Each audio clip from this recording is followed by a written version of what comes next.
আসসালামু আলাইকুম। এর আগের ক্লাসে আপনারা দেখেছিলেন পূর্ণ সংখ্যাকে কিভাবে আমরা রূপান্তর করে থাকি।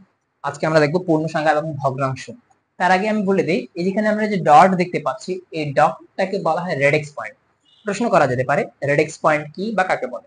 কোন পূর্ণ সংখ্যাকে ভগ্নাংশে প্রকাশ করার জন্য যে চিহ্ন বা প্রতীক ব্যবহার করা হয়ে থাকে তাকে আমরা রেডেক্স পয়েন্ট বলে থাকি। এখন রেডেক্স পয়েন্ট নিয়ে যখন আমরা কাজ করব, তখন পূর্ণ সংখ্যার কাজ আলাদাভাবে করতে হয় এবং ভগ্নাংশের কাজটা আলাদাভাবে করতে হয়। আমি আগের ক্লাসেই বলেছিলাম যে কোনো ডেসিমেল নাম্বার থেকে যদি আমরা বাইনারি অক্টাল হেক্সাডেসিমালে যাই পূর্ণ সংখ্যার ক্ষেত্রে আমাদেরকে ভাগ করতে হবে, এবং বাইনারি অক্টাল হেক্সাডেসিমাল থেকে যদি আমরা ডেসিমেলে এসে থাকি তাহলে সেক্ষেত্রে আমাদেরকে গুণ করতে হবে। এখন চলেন আমরা দেখি কিভাবে এটা অ্যান্সার করতে হয়। তো প্রথম কোশ্চেনটার অ্যান্সার আমরা এখানে দিতে পারি, তিনটি কোশ্চেন দেওয়া আছে এবং একটা বাইনারি একটা অক্টাল একটা হেক্সাডেসিমাল করতে বলেছে। প্রথমটাকে 25, এই যদি আমি বাইনারিতে রূপান্তর করতে তাহলে অবশ্যই আমাদের 2 দ্বারা ভাগ করতে হবে।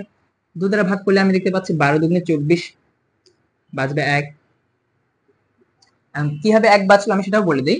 আমি আগের ভিডিওতেও এটা দেওয়া ছিল, যাদের সমস্যা আছে তারা এগুলা একটু দেখে নিন আগের ভিডিওতে। এখন 25 কে যদি আমি 2 দ্বারা ভাগ করে থাকি,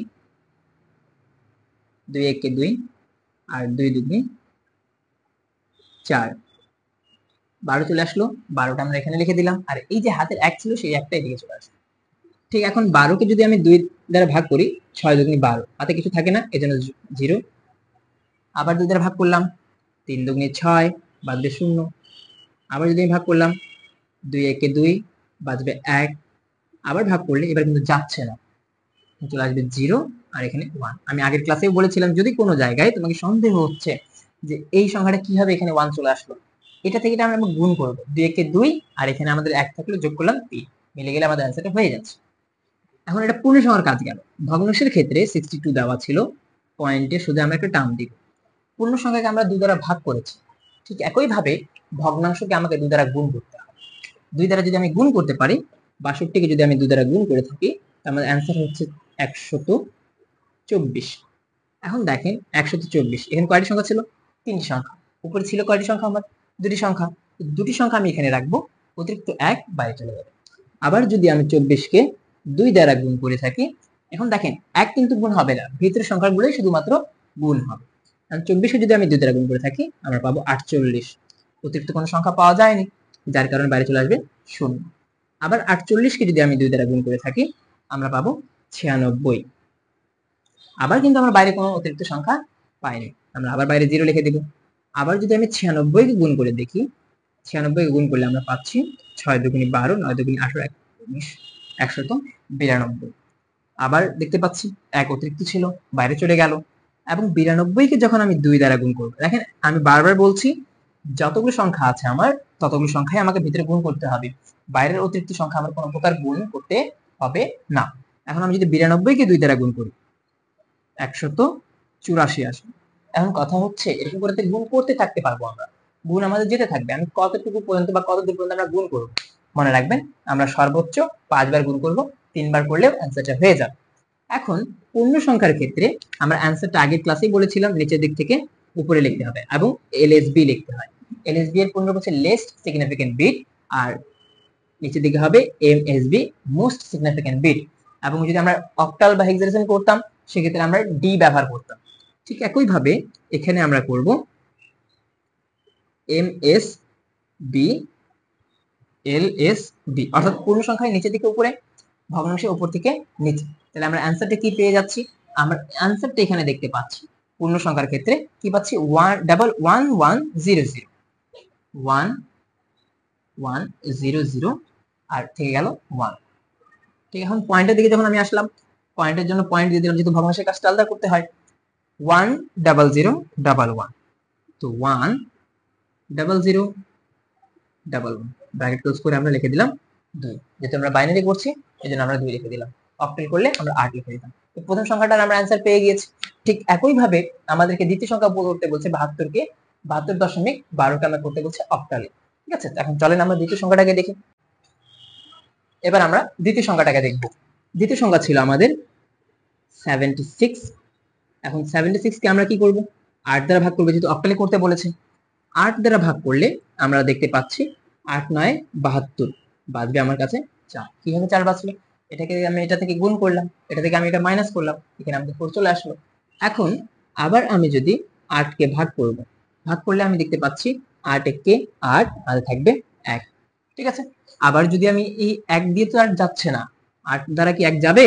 যাবে না। আমরা এখানে লিখব 0 মাইনাস 1, অর্থাৎ এই সংখ্যাটাকেই আমাকে এখানে নিয়ে আসতে হবে। আশা করা যায় তোমরা সবাই বুঝতে পেরেছো। আচ্ছা, এটা ছিল আমাদের পূর্ণ সংখ্যার কাজ। এখন আমি যদি ভগ্নাংশের দিকে আসি, ভগ্নাংশে বলছে 0.12, পয়েন্টের সাথে আমরা জানি আবার টান দিতে হবে আমাদেরকে। এবার আমাকে কি করতে হবে? 8 দ্বারা গুণ করতে হবে। 12 কে 8 দ্বারা গুণ করলে হয়ে থাকে 96, লিখে দিয়েছে 96, অতিরিক্ত সংখ্যা আসেনি এজন্য বাইরে শূন্য। 96 কে যদি আমরা 8 দ্বারা গুণ করে থাকি হয়ে যাচ্ছে আমাদের 768।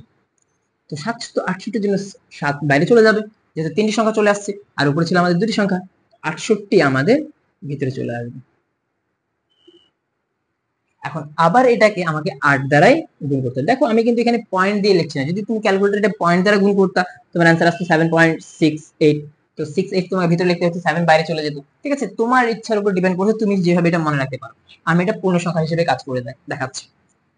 68 কে যদি আমি 8 দ্বারা গুণ করে থাকি তারপর আসবে 544। তো 44টা আমার ভিতরে থাকতে হবে। ঠিক আছে, আশা করা যায় আমরা বুঝতে পেরেছি। এখন এরকম করে তুমি চাইলে 5 বারও করতে পারো, 3 বারও করতে পারো, 5 বার করা উত্তম আছে। ঠিক আছে, এখন এই ক্ষেত্রে আমরা দেখতে পাচ্ছি আমি এর আগে যখন করেছিলাম অ্যানসার আমরা লিখেছিলাম পূর্ণ সংখ্যার ক্ষেত্রে নিচের দিক থেকে উপরে, আর ভগ্নাংশে কি হবে? উপর থেকে নিচে। এবং এই ক্ষেত্রে আমি লিখবো M S D, L S D. D কেন? যেহেতু এটা ডিজিট আছে। বাইনারির ক্ষেত্রে আমরা কি লিখতাম? বিট লিখতাম। এই ক্ষেত্রে আমরা লিখবো M S D, L S D. তাহলে আমাদের অ্যানসার হয়ে গিয়েছে 114 আর পয়েন্টের ক্ষেত্রে 075.075। এটা আমরা যেহেতু অক্টালে করেছি 8 লিখে দিলাম। আশা করা যায় যে এই নিয়মটাও বুঝতে পেরেছি। এখন আমাদের কাছে চলে গেল সর্বশেষ যে ম্যাথ ছিল 166.125। এটা ডেসিমাল দেওয়া ছিল, আমাকে হেক্সাডেসিমালে করতে বলছে। চলেন তাহলে এটাও আমরা করে দেখি। আমাদের কাছে শেষ প্রশ্ন দেওয়া ছিল 166.125, এটাকে আমাকে ডেসিমালে হেক্সাডেসিমালে আনতে হবে। তো পূর্ণ সংখ্যাকে আমরা করে থাকি 166 ভাগ করব এবার 16 দ্বারা। যেহেতু আমরা জানি দশমিক সংখ্যার আমার 10 এর কোনো কাজ করতে হয় না, আমাদেরকে 16 দ্বারা ভাগ করতে হবে। তো ভাগ করলে আমরা দেখতে পাচ্ছি 10 16 160, বাদবে আমার কাছে 6। আবার এটাকে আমি যখন ভাগ করব, এখন কিন্তু ভাগ যাবে না, 0 মাইনাস 10 চলে আসবে। আর এটাকে যখন আমি ভাগ করব এটা তো আর ভাগ যাবে না, তখন 0 লিখে দিলাম, আর এই সংখ্যাটাই আমার এদিকে চলে আসবে। আমরা জানি হেক্সাডেসিমেলে 10 বললে 10 তো লিখতে পারবো না, 10 এর বিভাগে আমাদেরকে এ লিখতে হয় এবং এফ পর্যন্ত যায়, যেটার মান 15 হয়ে থাকে। আচ্ছা, এখন আসলাম পয়েন্টের দিকে 1 2 5। এখানে ছিল পয়েন্ট, পয়েন্টের সাথে টান দিলাম আমি। এখন এটাকে আবার আমি 16 দ্বারা গুণ করব, যেহেতু আমি পূর্ণ সংখ্যায় ভাগ করেছিলাম, ভগ্নাংশ আমাদের কি হবে? গুণ হবে। 16 দ্বারা গুণ করলে আমরা দেখতে পাচ্ছি 2000 आंसर হয়ে যায়। যেহেতু তিনটি সংখ্যা ছিল এখানে, তিনটি সংখ্যা এখানে ভিতরে রাখলাম। মনে রাখবা তিনটি সংখ্যার বাইরে অতিরিক্ত যদি যতগুলো সংখ্যা আসবে সবগুলো বাইরে যাবে। এটা কম্পালসারি না যে একটা সংখ্যায় আসতে হবে, দুটি সংখ্যাও আসতে পারে। তো আমার অ্যান্সার হয়ে গেল, আমি যখন অ্যান্সার লিখতে যাব এল এস ডি এবং এখানে হবে এম এস ডি। তো অ্যান্সার আমরা পাচ্ছি এখানে, দেখো এই ক্ষেত্রে কিন্তু আমি 10 লিখতে পারবো না, আমাকে লিখতে হবে A6.2। যারাই এখানে এর জায়গায় 10 লিখে দেবে তারা কিন্তু তাদের ভুল হয়ে যায়, তারা কিন্তু 0 হয়ে যাবে অ্যান্সার। ঠিক আছে, তো তারা কিন্তু 0 নাম্বার পাবে। তো আমরা এইভাবে করে পূর্ণ সংখ্যাকে যে কোনো নাম্বার, অর্থাৎ ডেসিমালের যে কোনো নাম্বারকে আমরা যে কোনো ভাবে আমরা রূপান্তর করতে পারবো। শুধুমাত্র যে আমরা বাইনারি অক্টাল হেক্সাডেসিমালে রূপান্তর করতে এটা জরুরি না। চাইলে তুমি 5 ভিত্তিক 6 ভিত্তিক করতে পারবো। আমি প্রথম ক্লাসেই বলেছিলাম 5 ভিত্তিক জিনিসটা কি কেমন হয় বা 6 ভিত্তিক জিনিসটা কেমন হয়। এরকম তুমি পূর্বের ক্লাসটা দেখে আসো, তোমরা এগুলা বুঝতে পারবে, জিনিসটাকে তুমি তোমাদের জন্য সহজ হবে। তো আমরা এইভাবে করে আমরা যে কোনো তথ্য রূপান্তর করতে পারবো। আশা করা যায় যে বুঝতে পেরেছি, এবং পরবর্তী ক্লাসে আমরা অন্যান্য তথ্যগুলো দেখতে পারবো।